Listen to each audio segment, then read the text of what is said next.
morning sun sink, kissing good night. Virginia, hail, oh hail, Virginia, hail, oh hail.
Please stand for the presentation of the colors,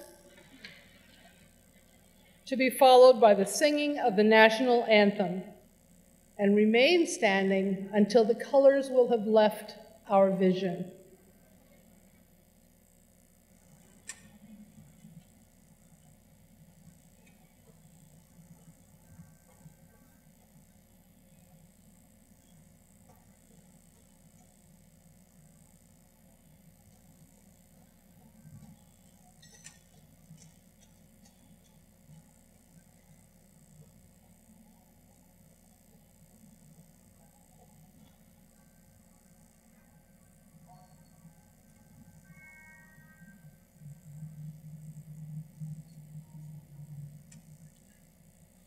Oh, say, can you see by the dawn's early light what so proudly we hailed at the twilight's last gleaming, whose broad stripes and bright stars through the perilous fight o'er the ramparts we watched were so gallantly streaming, and the rockets' red glare, the bombs bursting in air, gave proof through the night that our flag was still there. Oh, say, does that star-spangled banner yet wave o'er the land of the free and the home of the brave?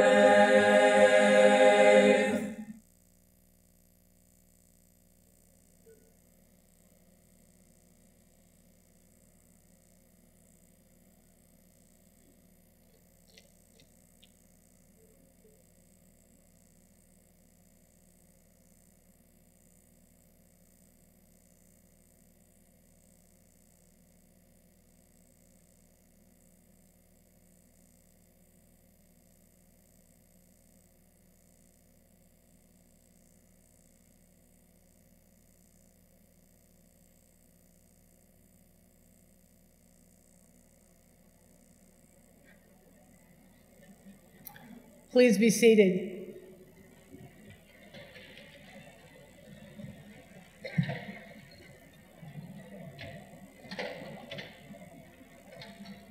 The President of the University.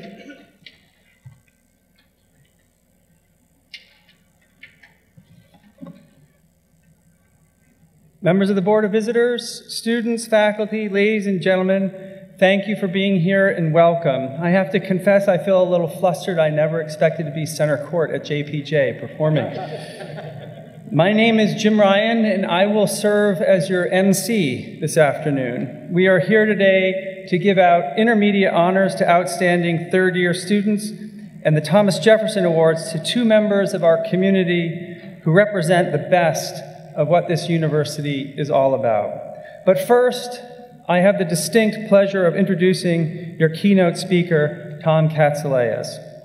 As Executive Vice President and Provost, Tom oversees all teaching and research at UVA. His responsibilities are as vast as they are varied, and he handles them with grace and kindness. Before coming to Charlottesville, Tom served as the dean of the Pratt School of Engineering and as a professor of electrical and computer engineering at a lesser basketball school in Durham, North Carolina. He is an inventor, a patent holder, and a leading scholar of plasma science. As a Californian, Tom is also an avid surfer, skateboarder, and water skier. Of personal note, Tom has been incredibly generous to me over this past year, and it's been a joy to work with and learn from Tom. Ladies and gentlemen, Tom Katsileas.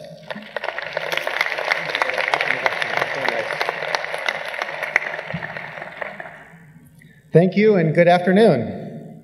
I echo the President's welcome, and I am so pleased to be here to share this day with you.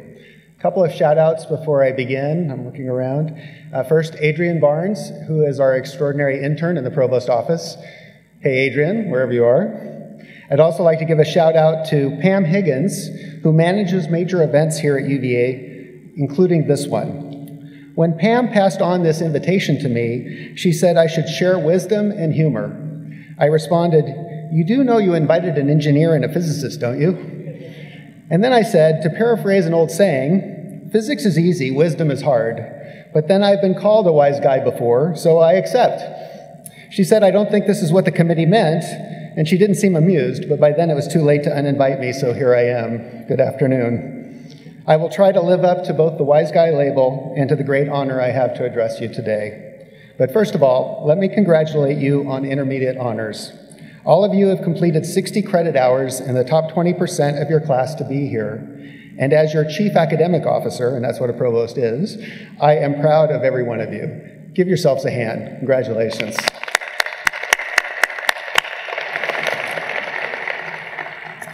You have learned to navigate the halls of academe, and unlike when you were at first-year Convocation, there should no longer be any questions in your mind about whether you will graduate. So this is a great time to pause and reflect. It's interesting for me to reflect about where I was at exactly this time in my own life, October of my third year of college. My head was in a very different place. I had transferred that fall from a community college to UCLA. I had just taken my first midterm in a large calculus class of 400 people, and I had bombed. It was my first test at the Big U. I was late. The room was full for the first time. I got the last seat at the back. The TAs had already passed through with the exams. Finally, I got in an exam and immediately dropped my pencil, which I could hear rolling down the banked auditorium floor. About midway through, I heard the professor say, "Don't worry if the test seems a little long. Just relax and do what you can." You know that kind of professor that kills you with kindness? You probably all know one like that. So I did, I relaxed, and I noticed that others seemed to scribble faster, and I finished 5 of 10 questions for a score of 50. The problem was when the exams were returned and the professor put the grading curve on the board, it ended in the 60s. So I had a flat F. At this point, I decided my recently crafted life plan was all wrong. I threw out all thoughts of graduate school and decided I needed to focus on bringing my grades up to a C, hopefully to graduate and to get an engineering job, or at least try. But fortunately, I went to see my professor, and he generously offered to replace my midterm grade with my final grade. In retrospect, I think he had the same thoughts about my prospects as I did, but I ended up doing well in the final, surprising us both, and was able to set myself to rights and continue on my path. My point is, you're in a far better place than I was. You can stop worrying so much about checking boxes or completing degree requirements, and instead focus on bigger questions. They may not be the questions that the new guy here at UVA keeps asking, but they're still good ones. And number one, what value do you bring to and get from your time at UVA? And number two, how will the next 2 years make a difference in your life and that of others? So my plan in preparing for this speech and trying to answer those questions was to think back on all the wise advice I have heard over the years and share with you just the advice that turned out to be always right. But then I would be closing now, of course, because I would have nothing left to say. So I decided instead to share some highlights from an off and on again, decades-long quest to understand the secret to happiness in life. There have been many influences in my life, and the one who came first to mind is someone I have never acknowledged before this speech, though I should have. His name was Mr. Crawford. and he was my first-year calculus teacher at Santa Monica College in California. In addition to calculus, old Mr. Crawford, for he was then about my age now, used to reflect on deeply weighty mathematical questions such as, which is more important, the rebounding or the shooting percentage for a basketball team? The answer later. But he also shared with us that he had thought hard about happiness and had come to a single recipe-like prescription. He said, and repeated to us often, quote, all happiness comes from successful effort. That's it. Effort is necessary. If it comes too easily, there's not much satisfaction, but success is necessary too. It seems simple and true enough. Periodically, I would think about his recipe, but over years I realized that while there was some truth in it, there were obviously things missing. Case in point, a few years later, a colleague and fellow surfer named Donald Cram, a professor of chemistry at UCLA, where I was a young postdoc, won the Nobel Prize. But according to him, well, and I think we can agree, he expended successful effort. But I think according to him, one of his greatest sources of happiness was surfing and sitting under a palm tree at San Onofre Beach. Don't get me wrong, he seemed pretty happy he'd won the Nobel Prize, but clearly there was something to be said for the aesthetic and kinesthetic pleasures as well. So I factored that in and continued my peripatetic quest. A while later, I came across this quote attributed to Socrates. You may be amused to hear, I found it in the preface of a physics textbook I was using. When you're studying physics, you have to take your classics where you can get them. It read, quote, the purest form of happiness is sharing with someone else something you have learned. Well, at this point, I'm headed for an academic career. So, I thought, now that I've expended all this successful effort at learning this material, I'll be extremely happy because I'm planning to share it. Plus, I've done a lot of surfing, so I'm on the right path. So I was excited when I became a young engineering professor at the University of Southern California and ran across a renowned economist named Richard Easterlin who studied happiness. He even founded a field which sounds like an oxymoron, happiness economics. Surely, I thought, he must know the secret to happiness. I figure here's a discipline that's going to provide a scientific approach to the happiness question. He studied things like the decay time constant of happiness from an ice cream, less than a day, versus helping someone in need across the road, a few days. And I thought, if something as simple as helping someone across a road produces a lasting effect, imagine the effect of trying to help 7 billion people on Earth. I'll return to this point of lasting satisfaction of helping others, but let me first share that his biggest contribution came from surveying hundreds of people at all stages of life and finding 3 correlations with happiness. They were health, marriage, and education. These are a little different than the hypotheses I had developed thus far, so hear me out. Health seems obvious, but the research held a few surprises. For example, there have been studies of people who lost limbs that showed that they were depressed at first and then tended to return to close to, though not quite, their prior level of happiness. The connection between marriage and happiness was also unexpected, depending on who you ask, and I'm going to leave that right there. So that leaves education. As you might guess, I'm going to spend more time on that. You might think that educated people are happier because they earn higher salaries on average, and they do. But in fact, the data did not show a significant correlation between salaries and happiness. What the data did show is a measurable separation in happiness between those going to college and those not, and that gap persists for the rest of life. So, you are totally ahead of the game. And if you happen to be a surfer from California, then you're really winning. Okay, so what have we learned? Happiness comes from surfing and sitting under a palm tree, and also working hard.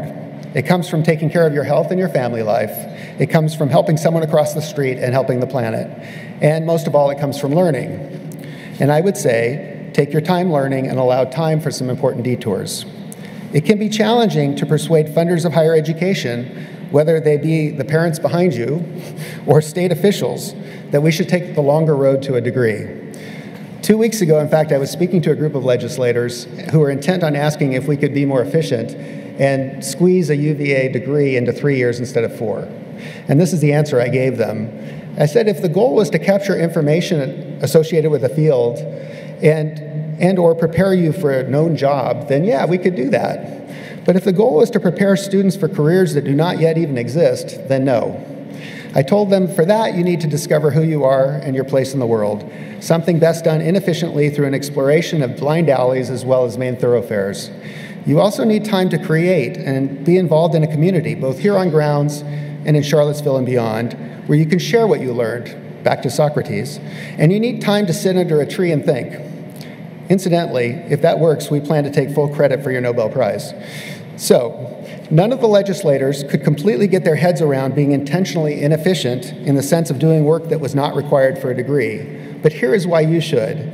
Not every experience is immediately applicable.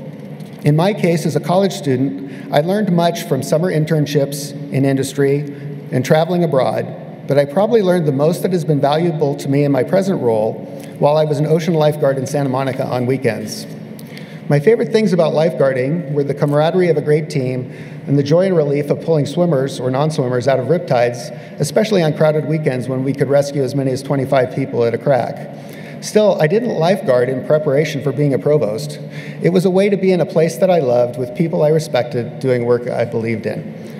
But inadvertently, I also gained experience with supervision, human resources, law, and dealing with the public, all of which have been useful to me now. For example, as it happens, as a head lifeguard, I worked with 5 different policing agencies in Los Angeles County, and I saw some really terrific police cultures and some that were awful. And I drew on that experience just a couple of months ago when I interviewed a candidate for chief of university police here, Tommy Sutton, who I recognized exemplified all the values and attitudes from the very best. So you never know. The detours from a straight line path in life are the experiences that give you diverse perspectives which you can bring to later challenges. Almost everyone my age has a lifeguard story or two. In fact, I encourage you to ask a role model or parent about the detours they took that they had no idea at the time would influence their lives, and I bet they will have at least one.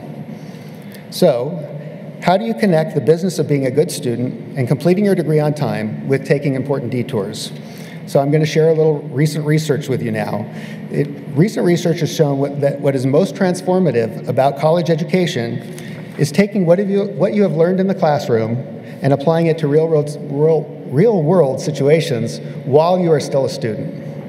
UVA gives you abundant opportunities to do that, and many of you have taken advantage of them, doing an internship or a research project with a faculty member, contending for a team championship, pitching an idea in a startup competition, or volunteering for something at Madison House.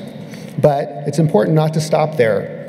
Take the opportunity to reflect on how your classroom learning connects to those experiences and how the combination of coursework and experience empowers you to address larger problems for society now and over the course of your careers. So that's the answer to the question of the value that you bring to and get from your time here, and how these 2 short years will make a difference in your life and others. One more thing that is special about a UVA education is the strong sense of student self-governance. That sense of ownership of this place, that is the magic of UVA, as you've learned, and it's a powerful advantage for you and for society. If you can keep that same sense of ownership and responsibility and extend it to the community and the world beyond grounds, you can design and realize a future that reflects what you value. So there it is, my recipe for happiness. Work hard at learning, take time to reflect, share and use what you've learned to help others. We've given you the education. You're going to have to take care of the health and marriage on your own. And now I've packed about all the wisdom and humor I am capable of into a 10-minute speech. So let me leave you with this final thought. If you have the ability to make the world better, then I would suggest that you have the responsibility to make it better. And I know your UVA education is giving you that ability, empowering you to help people, to solve grand challenges, and to make the world more peaceful and just. So you have the responsibility to do just that. However you choose to pursue that responsibility, you have my assurances, along with those of Socrates and Mr. Crawford, that you will be happy that you did. Congratulations on achieving honors, and good luck the rest of the way to graduation. Thank you, and wahoo wah.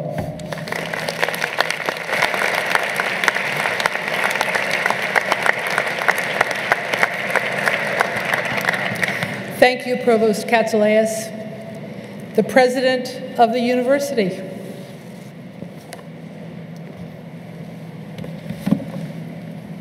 Thank you, Tom. Before we give out intermediate honors and the Thomas Jefferson Awards, I'd like to recognize those faculty members who received teaching awards this year. All of the teaching award recipients are listed in the back of your program. I'll ask these recipients to stand and remain standing as I read their names, and I'd ask that you hold your applause until the entire group has been introduced. With us this afternoon are recipients of the All University Teaching Award, which include Eli L. Carter, Robert E. Davis, Jonathan M. Kropko, Daniel W. Player, and Barbara B. Wilson. The recipient of the Alumni Association Distinguished Professor Award, Lee A. Kopic. The Alumni Board of Trustees Teaching Award winner, Kateri H. Dubay. The recipient of the Cavaliers Distinguished Teaching Professorship, Sidney M. Milkus. We commend all of you and thank you for your many contributions to this university.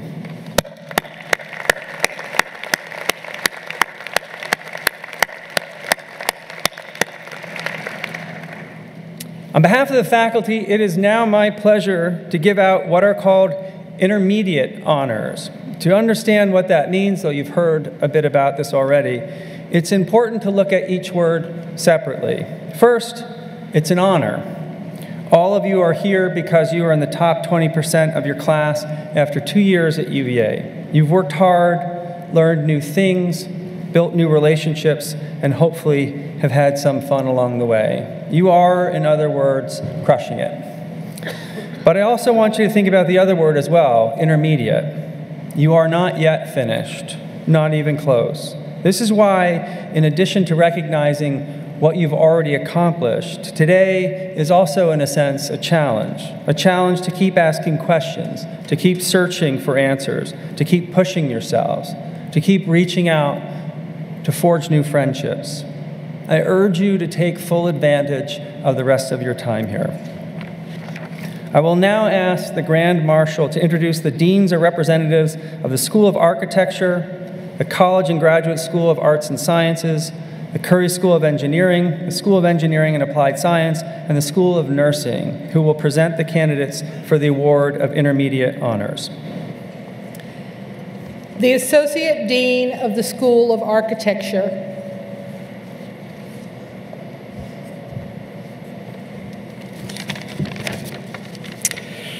The candidates for intermediate honors in the School of Architecture will rise and remain standing.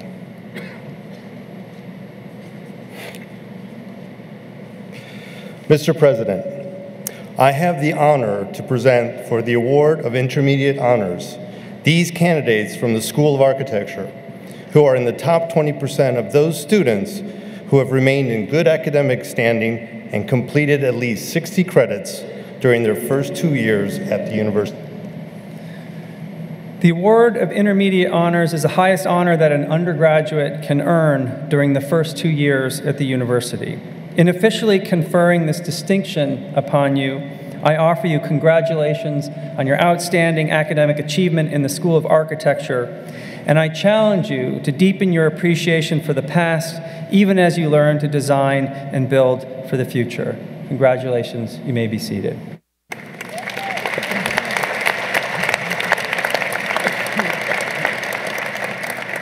The Dean of the College and Graduate School of Arts and Sciences.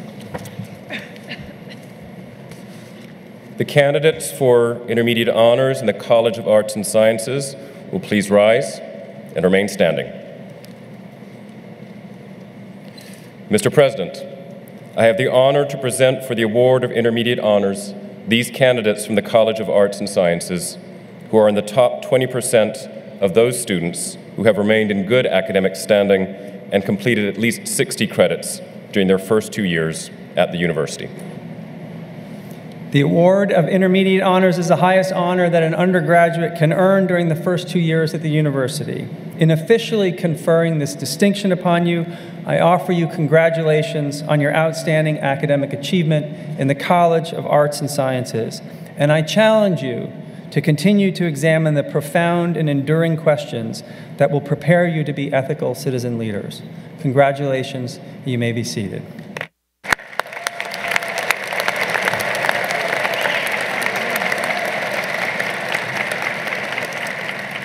The Dean of the Curry School of Education. The candidates for intermediate honors in the Curry School of Education and Human Development will rise and remain standing. Mr. President, I have the honor to present for the award of intermediate honors these candidates from the Curry School of Education and Human Development who are in the top 20% of those students who have remained in good academic standing and completed at least 60 credits during their first 2 years at the university. The award of intermediate honors is the highest honor that an undergraduate can earn during the first 2 years at the university. In officially conferring this distinction upon you, I offer you congratulations on your outstanding academic achievement in the Curry School of Education. And I challenge you to continue developing the knowledge and skills, believing, as I do, that education is the foundation upon which our society rests. Congratulations, and you may be seated.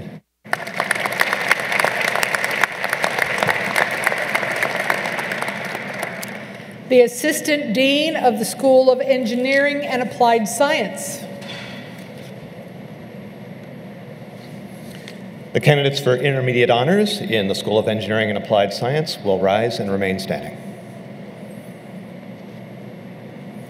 Mr. President, I have the honor to present for the award of intermediate honors these candidates from the School of Engineering and Applied Science who are in the top 20% of those students who remain in good academic standing and completed at least 6 credits during their first 2 years at the university. The award of intermediate honors is the highest honor that an undergraduate can earn during the first 2 years at the university. In officially conferring this distinction upon you, I offer you congratulations on your outstanding academic achievement in the School of Engineering and Applied Science. And I challenge you to continue discovering new knowledge and to use it to make the world a better place. Congratulations, you may be seated.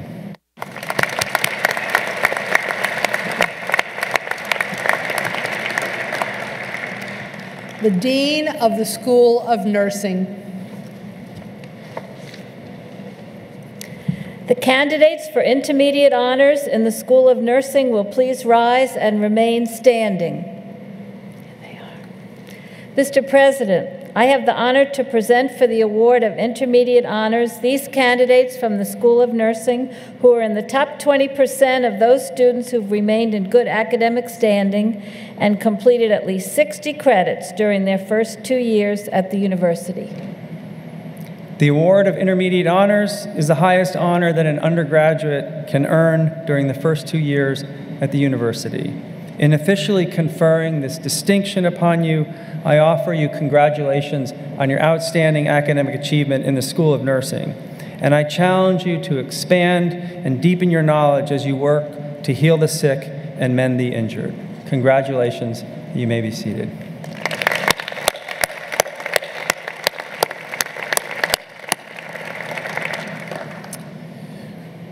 It's now my pleasure to introduce the winners of the Thomas Jefferson Awards. The Thomas Jefferson Award is the most prestigious honor the university presents to faculty members, and the list of recipients includes some of our most distinguished teachers and scholars. This year, we're presenting 2 Thomas Jefferson Awards that reflect the fact that this university has always been driven both by the wonder of discovery and by a commitment to the public good. The original award was established in 1955 through the generosity of the Robert Earl McConnell Foundation, and it's intended to recognize excellence in service. In 2009, the Alumni Board of Trustees of the University of Virginia Endowment Fund established a second award to recognize excellence in scholarship. It's my privilege to announce that the Thomas Jefferson Award Committee has selected Charles A. Holt, the A. Willis Robertson Professor of Political Economy in the College and Graduate School of Arts and Sciences, to receive the Thomas Jefferson Award recognizing excellence in scholarship. Allow me to read the citation, which begins, "Mr. Rector, distinguished guests, ladies and gentlemen. Charles Holt is the A. Willis Robertson Professor of Political Economy in the College and Graduate School of Arts and Sciences with an affiliation with the Frank Batten School of Leadership and Public Policy.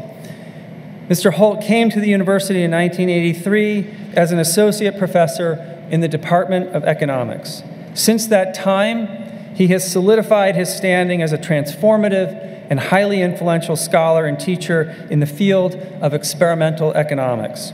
Mr. Holt is highly regarded among his peers, and he is known internationally for his work in both experimental and game theory economics. The economist Alvin Roth, who won the Nobel Prize in 2012, had this to say about him.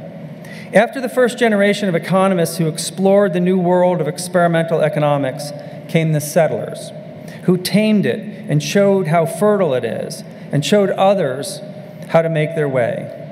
Charlie is a leader of the settler generation. He has been vastly important in helping economics develop an experimental capacity through his groundbreaking scientific work and also through his contributions to experimental technology in the lab and in the classroom. Mr. Holt has authored 5 books and more than 100 journal articles, and at last count, he has received nearly 20,000 citations. He has received no less than 17 grants from the National Sciences Foundation. He is the founding co-editor of the journal Experimental Economics, and he developed the web-based Virginia Experimental Economics Lab known as VCon Lab, which makes economics research and teaching resources available through free interactive software. Here on the grounds of the university, his peers recognize him as an influential scholar and thoughtful leader in the university community. In his years at UVA, Mr. Holt has had many accomplishments as a researcher and scholar, and his dedication to his students and his colleagues is equally impressive. He has held numerous positions in the economics department, and in these roles, he has had a wide-ranging impact on the student experience, serving as Director of Undergraduate Studies, Director of Graduate Studies, Director of the Distinguished Majors Program, and Department Chair. His classes are popular among UVA students, often carrying long wait lists of hopeful students. In recent years, he helped to create the Frank Batten School of Leadership and Public Policy. Mr. Holt has served as a mentor to both students and colleagues and has won both teaching and mentoring awards at UVA. His emphasis on both graduate and undergraduate student involvement in research and classroom experiments has played a key role in developing young economists at UVA, many of whom went on to hold prestigious academic posts elsewhere. One of his former students wrote, "There are many remarkable scholars at the University of Virginia, but what makes Charlie unique is his ability to excel at research, teach one of the most popular classes, and successfully mentor hundreds of students with a kind and open heart." In recognition of these numerous contributions and his dedication to the university, it gives me great pleasure to present the Thomas Jefferson Award recognizing excellence in scholarship to Charles A. Holt.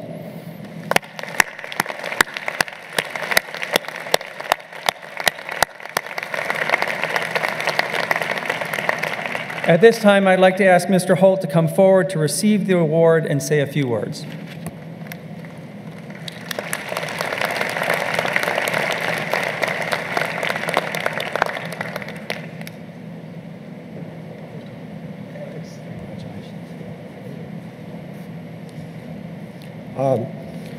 When I got the call from the provost, the most rewarding aspect of that was when he said that he had been inspired reading letters from colleagues, from Nobel Prize winners, from former Virginia students, many of whom had worked in the lab or done co-authored papers with me over the years.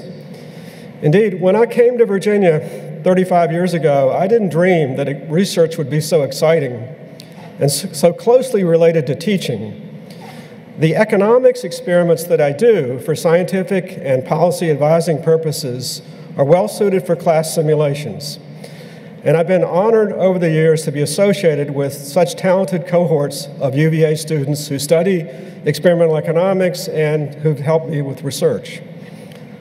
This award is especially meaningful to me when I think about prior recipients, including my wonderful colleague Ken Elzinga, who's up there. Thank you very much.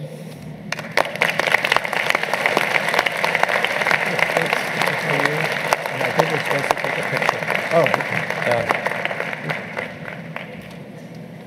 we supposed to take a picture? Oh, here we go. There he is. Yeah. He's got it.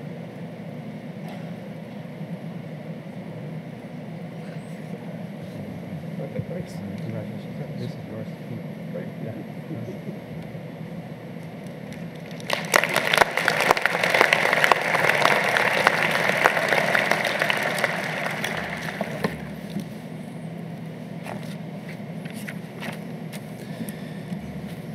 It's now my privilege to announce that the Thomas Jefferson Award Committee has selected Richard M. Carpenter, Patient Care Services Manager and Medical Center Manager in the Medical Intensive Care Unit, to receive the Thomas Jefferson Award recognizing excellence in service. Allow me to read the citation, which begins again, Mr. Rector, distinguished guests, ladies and gentlemen. Richard Carpenter came to the University of Virginia Medical Center 31 years ago. For 20 of those years, he has led the Medical Intensive Care Unit as the Patient Care Services Manager, a unit that with 29 beds, more than 100 employees, and a budget of $10 million, is twice the size of the others at the hospital. Mr. Carpenter's colleagues attribute the size and success of the unit to his strong leadership. Perhaps most importantly, his unit's success directly impacts the health and well-being of numerous patients and their families. Furthermore, his contributions to healthcare extend beyond the walls of the medical ICU. He has made and continues to make numerous contributions to the health system, the university, and the Commonwealth of Virginia. In an era where qualified nurses have their pick of positions, Mr. Carpenter's unit has experienced employee turnover rates of only between 3% and 5%, which is the lowest in the medical center, and there is a waiting list of people who want to work with him. Nurses under his supervision are regularly promoted on the clinical ladder and nominated for awards that honor compassion and care for patients. The health system regularly assesses employee engagement and satisfaction, and his unit's scores are always at the top, often exceeding the national average. This kind of recognition is frequently attributed to Mr. Carpenter's supportive, thoughtful, and sensitive management style. One nominator said, "Rick exemplifies excellence in character, his work, and his influence. He is a servant leader by all measure." Another said, "His leadership style supports employee advancement, encourages professional growth, and models exemplary customer service skills." But Mr. Carpenter's leadership style does more than just create a great place to work. His unit has seen improvements in clinical outcomes, such as reductions in dangerous infections that exceed national benchmarks. According to a physician colleague, Rick leads by example. He motivates the MICU nurses by working with them shoulder to shoulder in a very challenging clinical environment. This approach to medical care makes him a hero, not only to patients and his nurses, but to the doctors, med students, and residents in his realm. When Mr. Carpenter came to UVA, he had an associate's degree in nursing from the University of South Carolina, Aiken. He built his team while earning 3 degrees from UVA's School of Nursing, a bachelor's, master's, and finally a doctor of nursing practice, focusing on staffing responses to designated special pathogens such as Ebola. As his educational achievements propelled him forward, he always made sure to extend a hand to help others on their way. As one nominator said, Rick recognizes the value of higher education for improving interprofessional collaboration and clinical excellence. He has supported countless MICU nurses completing degrees. This year, 22 of his bedside nurses hold master's degrees, which is rare even in academic settings. He now serves as a faculty member for the Clinical Nurse Leader Master of Science in Nursing program, which is ranked #2 in the country. Mr. Carpenter's educational focus on special pathogens management has translated to important contributions to medical management in the hospital. When the United States faced the potential of an Ebola outbreak several years ago, Mr. Carpenter was one of several medical center leaders who developed a plan of care for suspected cases. His calm and rational approach to this feared and dangerous infection, this dangerous infectious threat, contributed to the medical center's ability to prepare and respond. Mr. Carpenter's dedication to healthcare outcomes extends beyond his office and his fabled rocking chair, where colleagues and staff sit to share their thoughts. A similar spirit of openness and caring is evidenced in his volunteerism in the community and the region, from rebuilding houses damaged by flooding in Franklin, Virginia, to volunteering for home repair of substandard housing in Appalachia.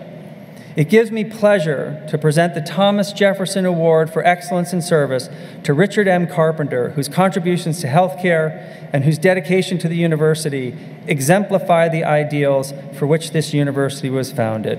At this time, I ask Mr. Carpenter to come forward to receive the award and say a few words. Congratulations.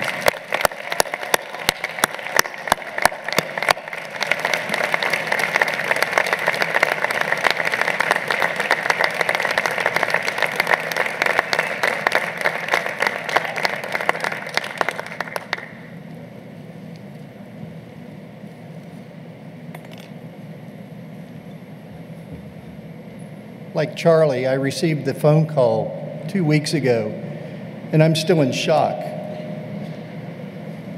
I think I see this as an opportunity, much like many of the opportunities I've had by being at the university over the last 30 years. I've had the opportunity to work with some of the best and the brightest healthcare professionals in the nation. I've had the opportunity to learn from and work with some of the finest faculty who have guided me through 3 degrees. And I'm also thankful for the opportunity to be able to teach our future nurses and hopefully influence them to be the best they can be. But I have to say all of these opportunities would not have happened without the support of my friends, my colleagues, my coworkers, and my mentors, but especially my family.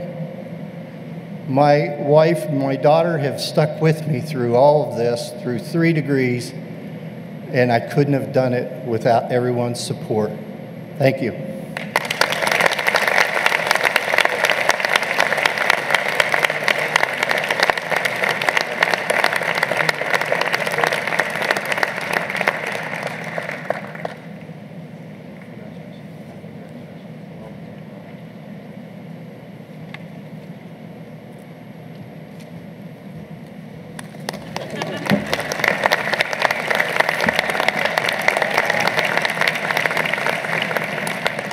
So congratulations again to all of you. Before we let you go, I have just a few quick announcements about activities that are planned for today and for the remainder of Family Weekend.